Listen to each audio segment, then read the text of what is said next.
લખતરના પ્રજાપતિ સમાજના પતિ પત્ની પુત્ર અને પુત્રી સાથે સંયમના પંથે પ્રયાણ કરશે। મળતી માહિતી પ્રમાણે સુરેન્દ્રનગર જિલ્લાના લખતર ઉગમણા દરવાજા પાસે રહેતા અનાજ કરિયાણાના જૂના વેપારી સ્વ કરશનભાઈ છગનભાઈ લખતરિયા પ્રજાપતિના પુત્ર હિંમતભાઈ કરશનભાઈ લખતરિયા, જેઓ હાલ કચ્છ ભુજ ખાતે રહેતા તેમના પરિવારના 4 મુમુક્ષુ રત્નો વિમલભાઈ હિંમતભાઈ સુપુત્ર, બંસરીબેન વિમલભાઈ પુત્રવધુ, વૃષિકાબેન વિમલભાઈ પૌત્રી, આર્યનકુમાર વિમલભાઈ પૌત્ર, જેઓ લખતર શહેરના પ્રજાપતિ સમાજમાં સૌ પ્રથમવાર દીક્ષા લેવાનો નિર્ણય કર્યો છે। ત્યારે આગામી વૈશાખ સુદ 7ને 23/4/2026ના ગુરુવારના રોજ મુંબઈ ખાતે ઘાટકોપર સંઘના આંગણે યોજાનાર દીક્ષા સમારોહમાં સંયમ દીક્ષા ગ્રહણ કરવા જઈ રહ્યા છે।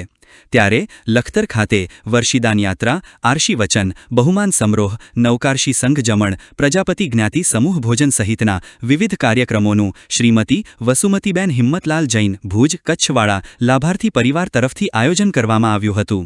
ત્યારે લખતરના ઉગમણા દરવાજાથી વાજતે ગાજતે મુમુક્ષુશ્રીઓના વર્ષિદાન યાત્રાનો પ્રારંભ કરવામાં આવ્યો હતો, જે વર્ષિદાન યાત્રા લખતર શહેરના ઉગમણા દરવાજા, મેઇન બજાર, જૈન દેરાસર, ગાંધી ચોક, બાળબોધ ચોક, ખોજાખાના, મોચી બજાર, લખતરિયા શેરી સહિતના વિવિધ મુખ્ય માર્ગો ઉપર ફરીને મારુતિ ભવન ખાતે સમાપન કરવામાં આવ્યું હતું। રિપોર્ટ દર્શન મિસ્ત્રી, DP ન્યૂઝ, લખતર।